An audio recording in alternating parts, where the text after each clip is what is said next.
Centuries ago, a group of Germanic tribes deviously took apart entire regiments of Roman warriors in such an epic, real battle that even Netflix couldn't keep its hands off of it. It's known as the historic Battle of the Teutoburg Forest, which a new Netflix series called Barbarians uses as a fictionalized endpoint to deliver a powerful story about love, kinship, and loyalty. Come with me as I venture into a sprawling Germanic storyscape to uncover 10 things about barbarians that the series will not reveal about itself. The premise of a main character having an edgy reckoning of his heritage and making friends with the enemy is far too delicious than we ever realize, so I'm fairly optimistic that Arminius and his friends will return for a second season of Barbarians. And although we all made the comparisons, Barbarians still has a real chance to set itself apart from shows like Game of Thrones and Vikings and Norsemen. Oh, and Nightfall, The Witcher, Merlin, and The Last Kingdom. But let's think about where Barbarians could pick things up if it is renewed for a second season. There was that big cliffhanger at the end, which I think will add a new twist to the love triangle between Thusnelda, Falkwind, and Arminius. But beyond their fictitious little love bubble is a pissed off legion of Romans who will want to retaliate against the Teutoburg ambush. This historically played out in what would become known as the Battle of Viso or the Battle of Weser River, and the real Arminius remained in power for about 12 years before he was assassinated. It's believed that the real-life Thusnelda was then captured by Germanicus and went on to raise her son in Rome, so we could be getting a closer look at young gladiators in the second season. Arminius also had a famous rivalry with the Germanic ruler Maroboduus, who also had a similar background of growing up in Rome. On the fictional side of things, we know that Falkwind made that promise of sacrificing his firstborn child to the Germanic gods, and I don't think Thusnelda would be all the way on board with that. What basically goes without saying here is that Barbarians has a lot of content to work with, especially if the show sticks to its 6-episode format. Barbarians may have some work to do before it comes into its own as a series, but that's not to say that it didn't break new ground. It's the first German period drama to hit Netflix, and is also the first time that something as historically significant as the Battle of Teutoburg Forest was adapted for German TV. Netflix started vamping up its German language content after Dark became a raging success a few years ago. It compelled the binge operator to give a boost to projects like Dogs of Berlin and Skylines, and gave local European productions a global platform.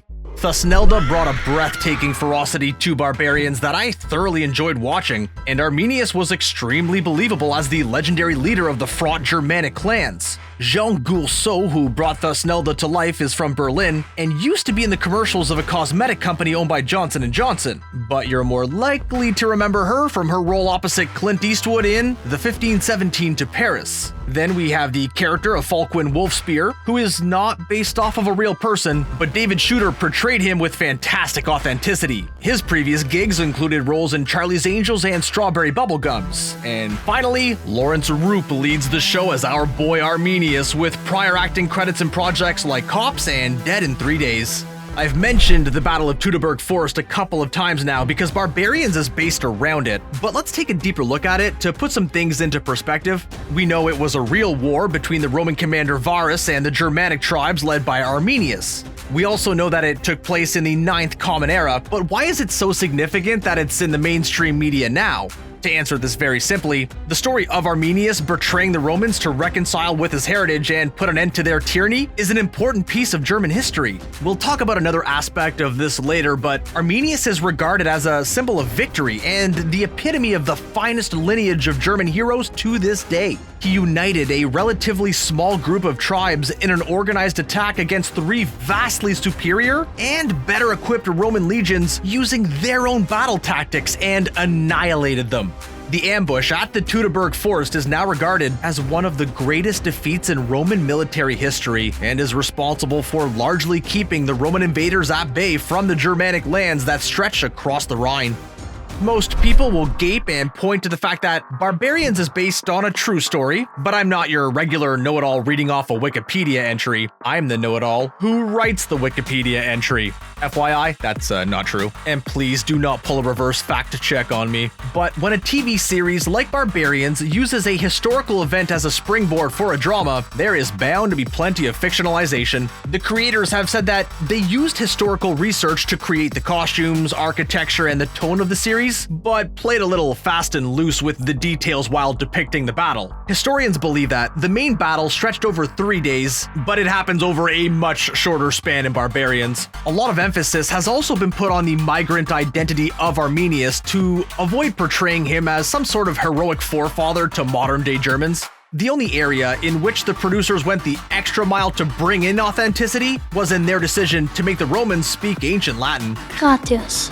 On its surface, Barbarians is a more or less jazzed up retelling of the Battle of the Teutoburg Forest. It has the distinctive vibe of any war-driven epic soaked in blood, battle-time hairstyles, and Netflix hormones, and looks a lot like the things that we've already seen before despite its unique source material. Because, duh, I live for that stuff. I'm not riding off into a battle against a Roman conqueror that will end with him killing himself out of disappointment, so I let Laurence Rupp do it for me, and therein lies the secret formula of Barbarians. Trading sons and daughters in exchange for peace and wielding spears can drive a plot forward, but it does not make the plot. The conflict that creates the real fabric of the narrative in Barbarians is the concept of characters having the freedom to make their own choices. In the case of Arminius, the choice is between the high-handed regime that raised him and the despaired home that has an invisible connection to him. For Thusnelda, it's the balance between living on her own terms and staying loyal to the people who occasionally use her as a commodity.